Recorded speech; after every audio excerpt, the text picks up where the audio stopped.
하나님의 백성의 선한 삶은 상황의 변화에 좌우되지 않습니다. 에덴 같은 좋은 환경에서 선을 행하며 사는 것은 그래도 쉬울 것 같지만 억지에 오는 박해 속에서는 자신의 잘못도 아닌데 핍박을 받고 생명의 위협을 느낄 정도의 혹독한 어려움을 당한다면 그런 가운데서 선을 따라 사는 것은 말처럼 쉽지는 않을 겁니다. 그럼에도 하나님의 백성이라면 여전히 스스로 머리 굴림으로 그러한 위기에서 빠져나오려는 것보다는 하나님께 맡기는 삶이라면 여전히 선을 행하라는 당부를 주고 계십니다. 이 부분이 이 베드로전서를 기록하게 한 가장 사실적인 이유요 핵심의 부분입니다.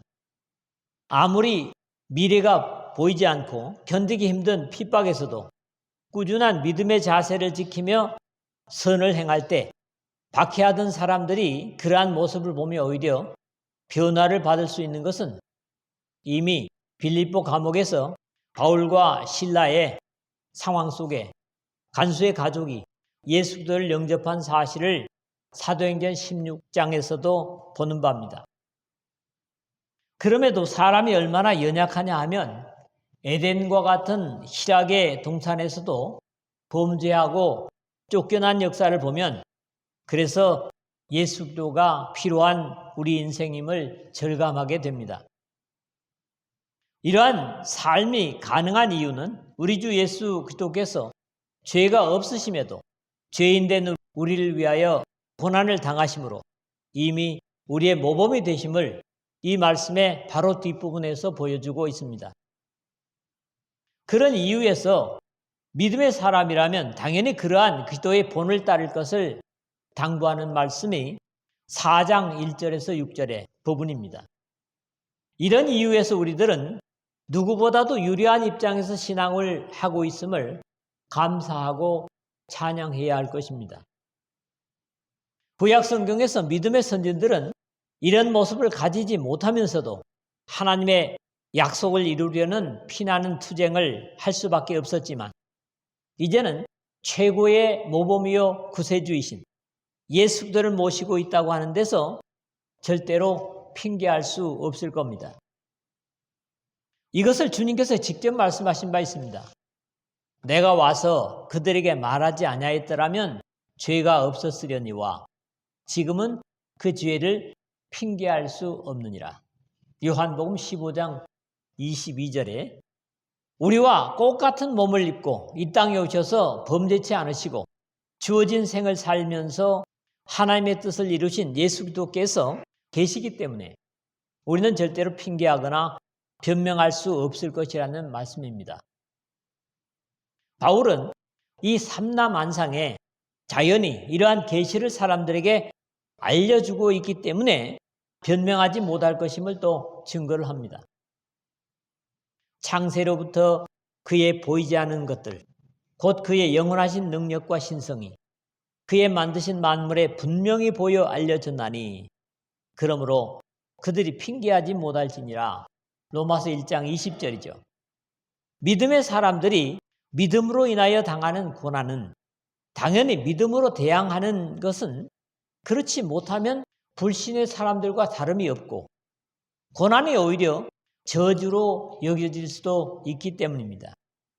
믿음의 사람들이 이유 없이 어려움을 당한다고 할지라도 오히려 하나님을 생각함으로 참고 그리스도의 모범을 따름으로 대할 때 그것은 고난에서 끝나지 않고 다른 불신의 사람들을 구원으로 이끄는 귀중한 역할을 할 수 있음을 성경의 복음이 확산되는 그런 역사 속에서 증명된 사실이죠. 첫 번째로는 13절에서 14절입니다. 두려워하거나 근심 대신 선을 행하라는 그런 첫 번째 제목을 생각합니다. 제가 이 첫 번째 제목을 뒤에 14절 그리고 13절로 순서를 뒤집어 잡은 감이 있습니다. 기록의 순서대로는 선을 행하며 사는 사람을 해할 수가 있겠는가 하는 의문 형식으로 묻고 의를 위한 고난을 받는다면 그것은 오히려 복된 것이라는 우리 주님의 산상보훈의 절정의 말씀을 그대로 가져왔습니다. 이런 믿음의 자세가 된다면 일반적으로 불신의 사람들이 무서워하는 것들과 같이 두려워하거나 걱정하지 않아도 된다고 격려를 합니다. 특히 이 구절에서는 선을 행함과 의를 위하여를 교차적으로 거론함으로써 하나님의 백성됨의 자세를 강조하고 있습니다. 또 너희가 열심으로 선을 행하면 누가 너희를 해하리요?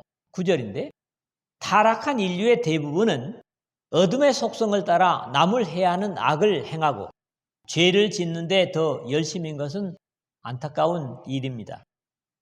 그럼에도 선을 행하는 데 온 마음을 쓰고 열심을 다한다면 그런 사람에게는 죄를 범할 기회가 적어지는 것도 사실이고 그 결과에 대해서도 정죄하지 못하는 것은 욥을 보는 데서도 그렇습니다.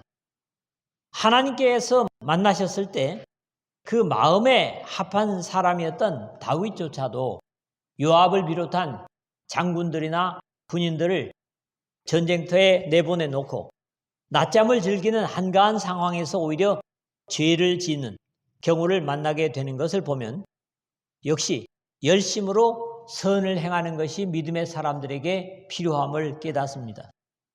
욥도 마귀 사탄이 아무리 참소했어도 나중에는 오히려 칭찬을 듣는 것을 보면 확실히 하나님을 의식하며 선을 행하는데 열심이면 범죄의 기회를 줄일 수 있을 것이 확실하다는 거지요. 사실 예수도의 피를 힘입어 거듭나지 못한 자연의 사람으로서는 열심으로 선을 행하는 것 자체가 불가능합니다.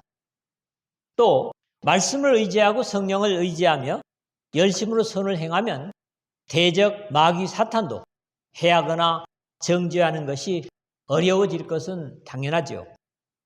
그러나 의를 위하여 고난을 받으면 복이 있는 자니 그들이 두려워하는 것을 두려워하지 말며 근심하지 말고, 이제 14절인데 이 말씀은 베드로 사도도 우리 주님의 산상보훈에서 증거하셨던 교훈을 생각하면서 주는 당부일 겁니다. 의를 위하여 핍박을 받은 자는 복이 나니 천국이 그들의 것임이라. 마태복음 5장 10절이죠. 어떤 세력도 침범할 수 없는 천국을 가진 자만이 의를 위한 고난이나 핍박을 감당할 수 있고 의를 위하여 고난을 받으면서 오히려 하나님의 백성됨에 대한 자긍심을 가질 수 있을 겁니다. 그러나 의를 위하여 고난을 받으면 복 있는 자니 자신의 죄로 인해서 고난받는 것은 부끄러운 일이지만 의를 위하여 고난을 받으면 복 있는 자는 하나님께나 또 사람들은 물론이고 이런 대상은 마귀 사탄도 오히려 두려워할 겁니다.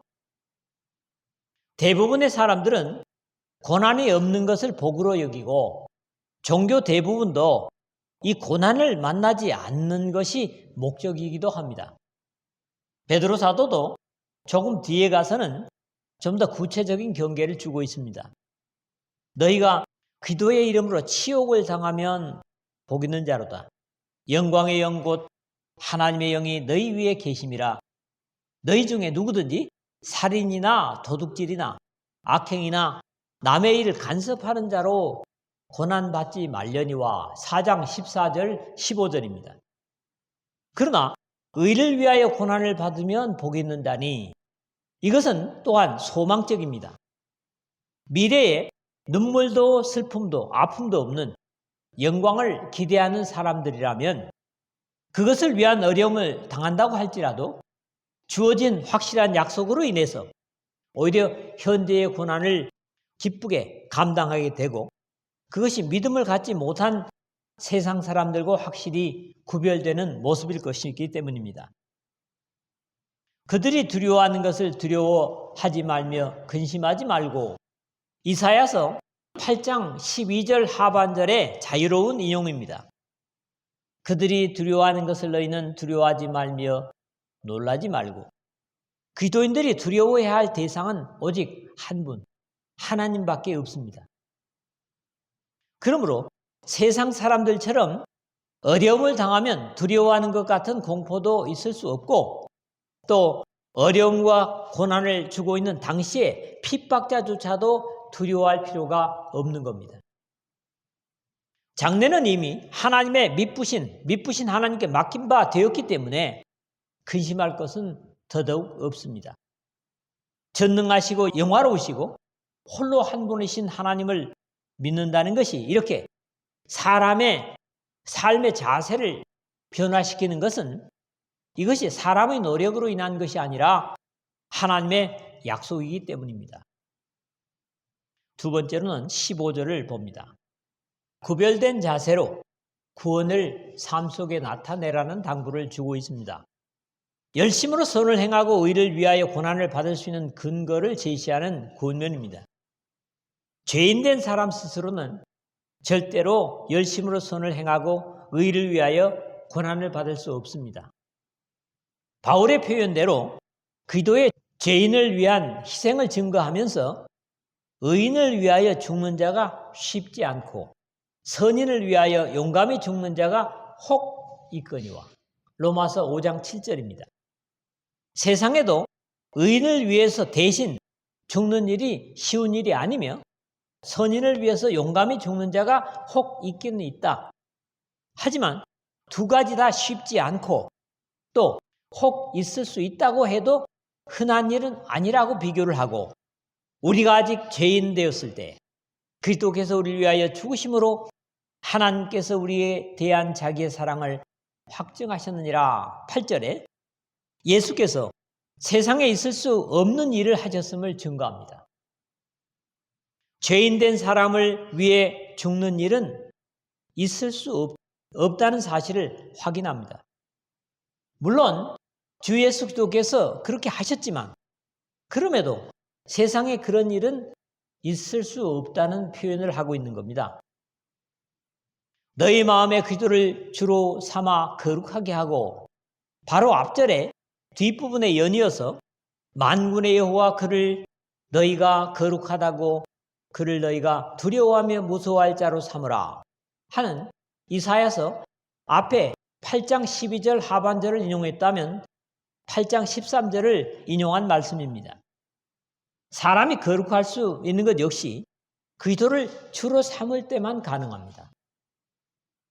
물론 구약의 이사야는 하나님을 경외하라는 요청으로 자기 백성 이스라엘에게 주고 있는 당부의 말씀이죠. 또 그리스도를 주로 삼아라는 것은 다른 면에서는 믿음과 불신의 관계 속에서도 이해할 수 있는 의미입니다. 그리스도를 거룩한 분으로 인정하는 것 자체가 믿음이 없이는 불가능하기 때문입니다. 믿음의 사람들이 마음의 중심에 예수를 든든히 모시게 될 때 외부적으로 나타나는 어려움에도 흔들리지 않고 믿음으로 견고하게 서 있을 수 있을 겁니다. 이어지는 내용 역시 그리스도를 주로 삼을 때만 가질 수 있는 삶의 자세입니다. 즉 너희 속에 있는 소망에 관한 이유라고 했는데 범죄한 사람 스스로에게서는 사라지지 않을 영원한 소망은 절대로 생기지 않습니다.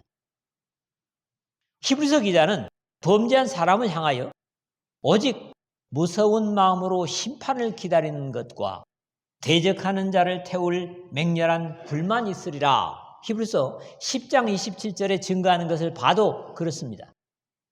그럼에도 너희 속에 있는 소망에 관한 이유를 묻는 자에게 하는 것도 그리스도를 주로 삼은 한 사람으로 끝나는 것이 아니라 그러한 변화된 삶의 자세는 그것을 지켜보는 자들, 그것이 비록 당시의 핍박자일지라도 그들에게까지 생명을 끼칠 수 있음을 확인시키는 겁니다.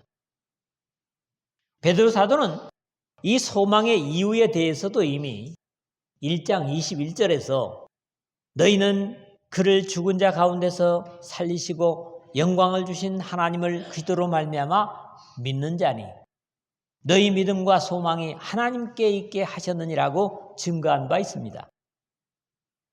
대답할 것을 항상 준비하되 온유와 두려움으로 하고 15절 하반절인데 분명히 소망이라고 하는 것은 보이지 않는 겁니다. 그럼에도 그것을 가진 자와 갖지 못한 자의 차이는 겉으로 나타나게 돼서 사람들에게 알게 되는 것도 사실 소망의 특성입니다. 우리 신앙의 든든한 세 기둥이 그런즉 믿음, 소망, 사랑 이 세 가지는 항상 있을 것인데 고린도전서 13장 13절 바울의 선언에서도 나타납니다. 그럼에도 이 믿음, 소망, 사랑은 점진적이라는 이유에서 이 배열을 이해할 수 있습니다. 왜 소망, 사랑, 믿음이 아니고 또 사랑, 믿음, 소망이 아니라 믿음, 소망, 사랑인가 하는 것은 예수 그리스도를 믿음이 소망을 가질 수 있는 근거가 되기 때문이고 다시 소망을 가졌기 때문에 사랑할 수 있는 여유가 생기는 겁니다. 물론 바울 사도는 데살로니가전서 1장 3절에서 너희 믿음의 역사와 사랑의 수고와 우리 주 예수 그리스도에 대한 소망의 인내를 우리 아버지 앞에서 우리 하나님 아버지 앞에서 끊임없이 기억하미니 한 것처럼 이 신앙의 세 기둥의 실제적인 면을 증거하는데 언제나 믿음이 출발이면서 역사를 이루는 약속된 믿음과 이렇게 믿음을 가진 사람만이 사랑의 수고를 감당할 수 있고 그런 사람들이 소망을 가지고 섬기게 되는데 이렇게 소망이 있기 때문에 고난과 박해 속에서도 견디는 인내가 가능하다는 가르침이죠. 그럼에도 고린도전서 13장이나 데살로니가전서 1장 3절 모두 믿음이 출발로 되어 있다는 겁니다. 절대로 소망이 앞설 수 없는 겁니다. 우리는 불신자들이 우리의 소망을 묻는 데 대한 답변도 온유와 두려움으로 하고 하는 것처럼 답변을 기대하는 사람들에게는 온유함으로 그리고 위로는 하나님을 두려워함으로 답변을 준비해야 될 그런 우리의 자세를 당부하고 있는 겁니다.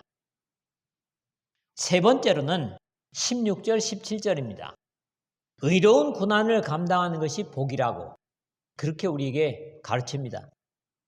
여기에서는 사람의 선악을 판단하는 스스로의 기준인 양심과 함께 선한 양심, 선행, 선을 행함 같은 주제로 하나님과 관련된 마음의 자세와 그럼에도 이런 선한 사람들을 곡해하고 비방하는 자들의 옳지 못함에도 불구하고 그들과 다르게 선한 의지로 고난을 견디며 천로역정의 길을 가는 것이 하나님의 뜻이라고 격려하고 있습니다. 베드로는 다시 도전하기를 선한 양심을 가지라. 언젠가도 제가 이 양심을 설명한 바 있는 것 같습니다만은 시네이데시스 신 하면 언제나 함께 같이라는 말이고 에이도 하면은 보다 알다 이 두 단어가 합쳐진 말입니다. 베드로 사도는 이 양심을 여기와 2장 19절 앞에요. 그리고 3장 21절에 모두 세 번을 사용하고 있지만은 바울의 서신에서는 비교적 자주 나타나는 그런 낱말입니다. 특히 디모데전서에서는 마치 본문의 내용과 비슷하게 쓰여진 것을 접하게 됩니다. 교훈의 목적은 청결한 마음과 선한 양심과 거짓이 없는 믿음에서 나오는 사랑이거늘 디모데전서 1장 5절에 했고 다시 1장 19절에서 믿음과 착한 양심을 가지라. 어떤 이들은 이 양심을 버렸고 그 믿음에 관하여는 파선하였느니라. 그렇게 경계한 다음에 4장 2절에서는 자기 양심이 화인을 맞아서 외식함으로 거짓말하는 자들이라고 양심이 바르게 기능하지 못한 이유를 증거하고 있습니다. 선한 양심을 가지라는 당부는 그래도 바르게 살려고 힘쓰는 사람들이 자신의 자녀들에게나 또 후진들에게 당부하는 그런 명령이죠. 그럼에도 이 시대에는 이런 주문조차도 별로 듣기 힘든 그런 경우에 우리가 살고 있고 오직 믿음으로 살려고 하는 신앙의 사람들에게 하나님께서 자주자주 주시는 당부의 말씀입니다. 선한 양심을 가지라. 앞에 디모데전서 4장 2절에서 바울이 탄식하고 있는 것처럼 자기 양심이 화인을 맞아서 외식함으로 거짓말하는 자들이라고 했는데 대단히 비관적인 표현입니다. 화인을 맞아서, 이것도 아마 전에 언젠가 여러분에게 설명을 해드린 것 같은데 카우스테리아조라는 말인데 불도장을 찍다 이런 말이에요. 짐승이나 노예에게 주인이 신체의 한 부위에 불로 지져서 자기의 소유를 표시했던 사실을 표현한 데서 사용된 말입니다. 이렇게 불도장을 맞은 부위는 점점 딱딱해져서 감각이 없어지게 됩니다. 결국 양심이 마비되어 제 기능을 할 수 없게 된 것을 의미하는 것이죠. 돌이킬 수 없을 정도로 양심을 마비시키는 것은 마귀 사탄이 자신의 소유로 도장을 찍어버린 악의 화신이 되어 있는 사람들을 의미하는 것으로 이해할 수 있을 겁니다. 이것이 사람의 힘이나 노력으로 불가능하다고 할지라도 우리 주 예수 그리스도의 보혈의 피는 이렇게 불도장을 맞은 양심을 되살리는 능력이 있습니다. 그것이 가능하기 때문에 베드로나 바울은 공통적으로 이렇게 주님께 회복해 주실 양심의 기능을 확인하고 있는 데서 선한 양심을 가지라는 공통적인 당부를 주고 있는 겁니다. 앞에서 단어적인 의미를 살핀 대로 양심은 한 개인 스스로의 주관적인 판단이 아니라 모든 사람과 함께 자신의 마음 상태를 객관적으로 또 일관되게 공통적으로 판단하는 것을 의미하고 그럼에도 부끄러울 것이 없는 상태를 말합니다. 선한 양심을 가지라. 이는 그리스도 안에 있는 너희의 선행을 욕하는 자들로 그 비방하는 일에 부끄러움을 당하게 하려 함이라. 16절에 그런데 우선 선한 양심을 가지라 당부한 다음에 그 이유를 증거하고 있습니다. 이 서신이 쓰여질 당시에 그리스도인들의 평가는 대단히 왜곡된 판단을 받았다고 하는 것이 역사적인 사료입니다. 어찌 보면 좋지 않은 일들의 발생을 대부분 그리스도인들 때문이라는 잘못된 평가를 받을 수밖에 없었습니다. 주님의 날 드리는 예배조차도 직접 참여하지 않고 밖에서나 숨어서나 엿들은 사람들은 그리스도의 희생을 기념하는 것조차 사람을 잡아서 살을 먹고 피를 마시는 사람들이라고 오해하는 일까지도 있었다고 전하는 것을 보면 짐작이 되지요. 이는 그리스도 안에 있는 너희의 선행을 욕하는 자들로 그 비방하는 일에 부끄러움을 당하게 하려 함이라 했는데 그리스도 안에 있는 너희, 이러한 표현은 어쩌면 바울의 옥중서신 속에서 자주 볼 수 있는 표현입니다.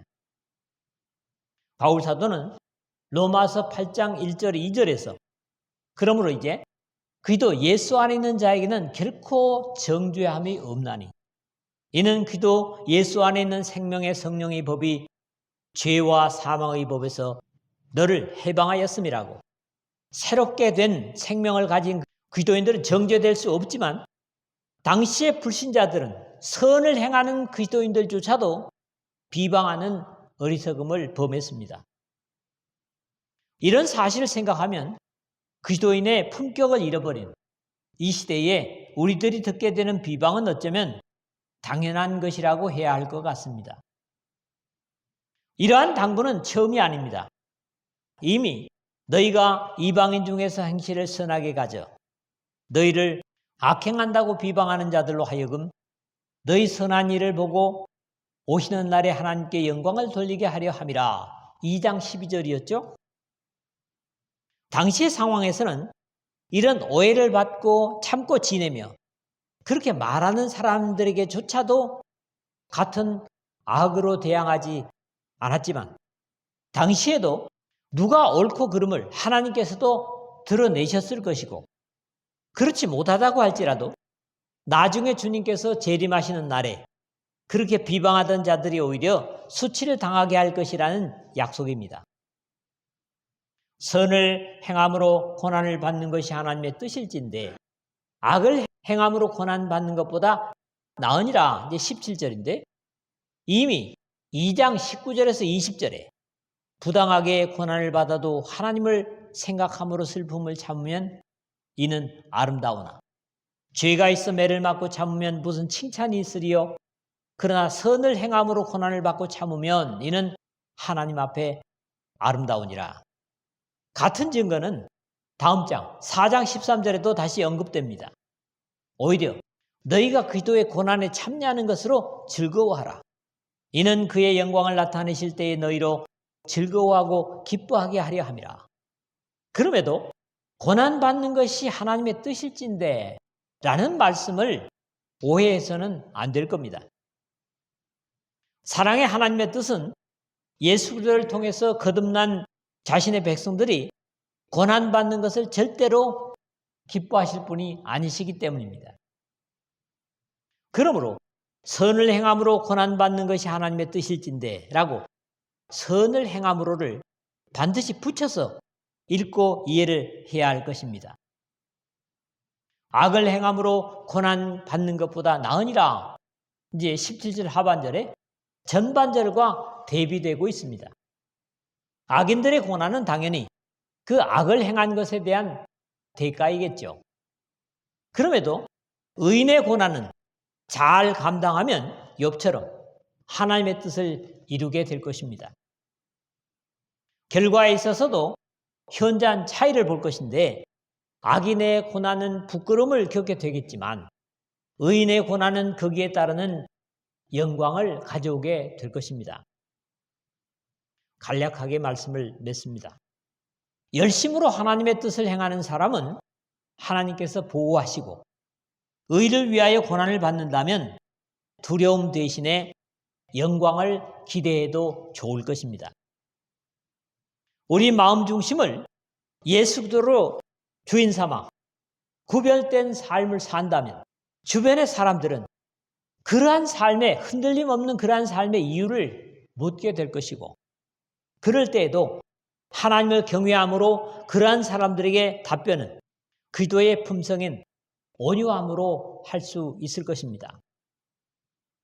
예수 그리스도의 피로 씻음받은 선한 양심을 가지고 우리를 오해하고 비방하는 사람들에게조차도 선행으로 대함으로 하나님의 뜻을 이루고 영광을 기대하는 생명의 삶이 되시기를 주님의 이름